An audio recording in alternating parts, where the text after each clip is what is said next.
right now.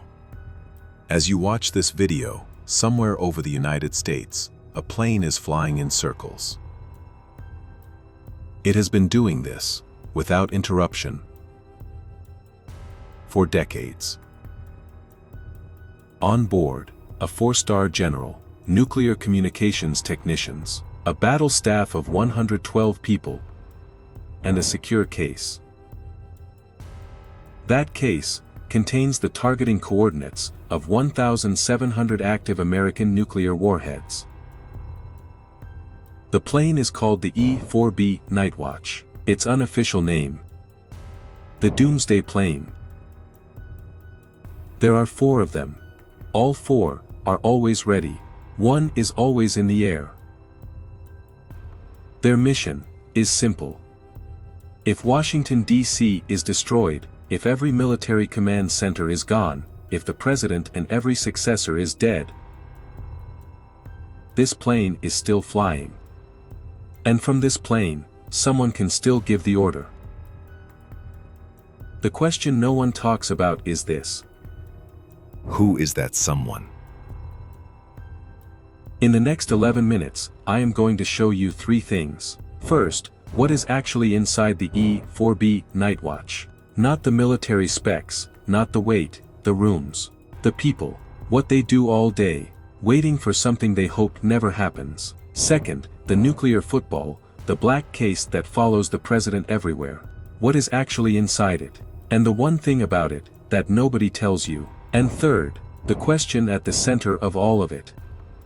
If the president is dead, and the vice president is dead, and most of the cabinet is dead, who presses the button? And by what authority? The answer is more disturbing than you expect. The plane, room by room, the E-4B Nightwatch, modified Boeing 747-200, 4 engines, 70 meters long, range, unlimited, with aerial refueling. It can stay in the air for 72 consecutive hours, or longer. On board, 112 crew and battle staff, divided across 6 operational areas. The National Command Authority Suite, where the president, or their successor, sits. Secure communications to every nuclear command on Earth. The conference room, where targeting decisions are made, where strike packages are reviewed, where the end of civilization is planned. The battle staff area, analysts, intelligence officers, communications specialists, processing real-time data from U.S. military assets worldwide. The Communications Control Center, this is the most important room on the aircraft. It can reach every American nuclear asset simultaneously. Submarines below the ice, ICBMs in silos under the Great Plains, bombers at altitude. It uses technologies that are decades old, deliberately, because older communication systems are harder to jam. The aircraft is fully self-sufficient, its own power generation, its own water, its own food. In a nuclear exchange, the world below may not exist. The plane still functions. It even has a trailing wire antenna, 5 miles long, that it extends from the tail, the only communication system that can penetrate to submarines at combat depth. 4 of these aircraft exist. 1 is always airborne, the others are on ground alert. Engines cold, crew ready. Launch within minutes. The football. Each revelation lands as a separate beat. The presidential emergency satchel. Everyone calls it the nuclear football. It weighs approximately 20 kilograms. It has followed every American president since Kennedy. To state dinners, to funerals, to golf courses, to the bathroom. A military aide carries it, never more than arm's reach from the president. What's inside? Each item is a revelation. The Black Book, a laminated card listing the president's nuclear strike options, pre-approved by the Pentagon, ranging from a single surgical strike to a full-scale exchange. Hundreds of targets, pre-selected, pre-authorized. The biscuit. A small card, carried separately, by the president personally. It contains the codes that verify the president's identity. Without the biscuit, the football is useless. Emergency action messages, pre-written orders for nuclear release, authentication procedures, a list of secure bunker locations. And then there is the question. The football has never been opened, in a real nuclear emergency. 75 years of the nuclear age, the most powerful weapons system in human history, and it has never been used in anger. Which raises the question.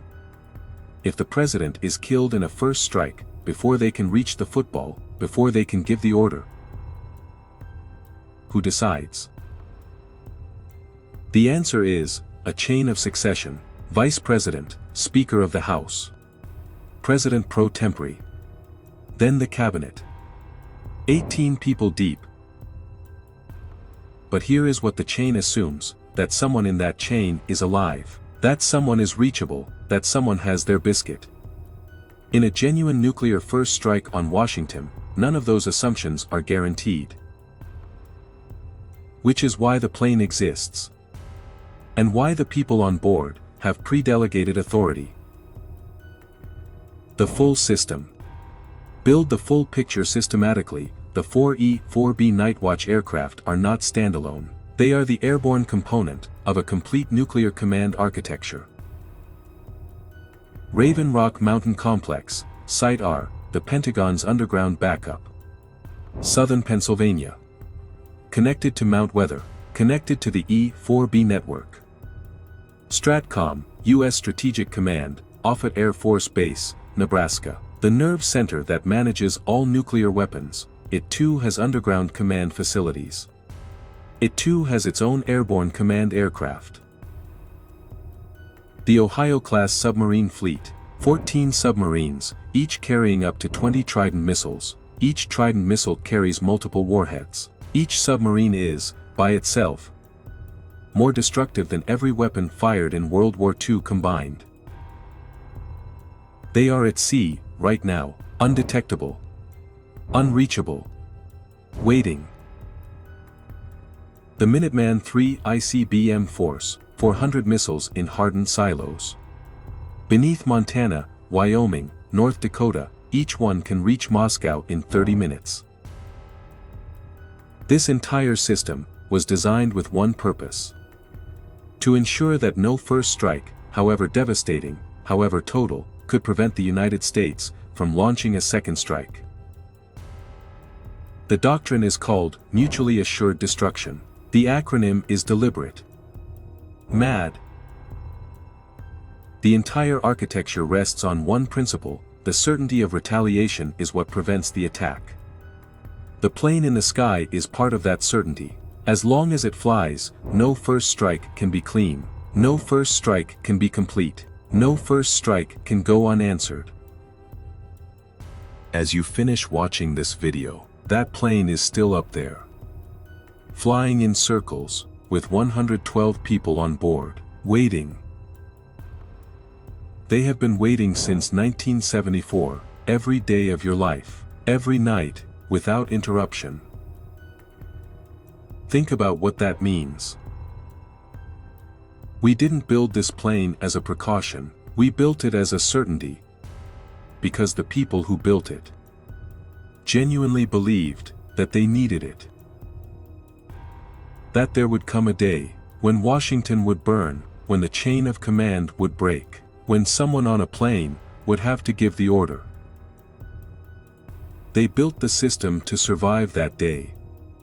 They keep building it. The 2022 contract to upgrade the E-4B fleet is worth $13 billion.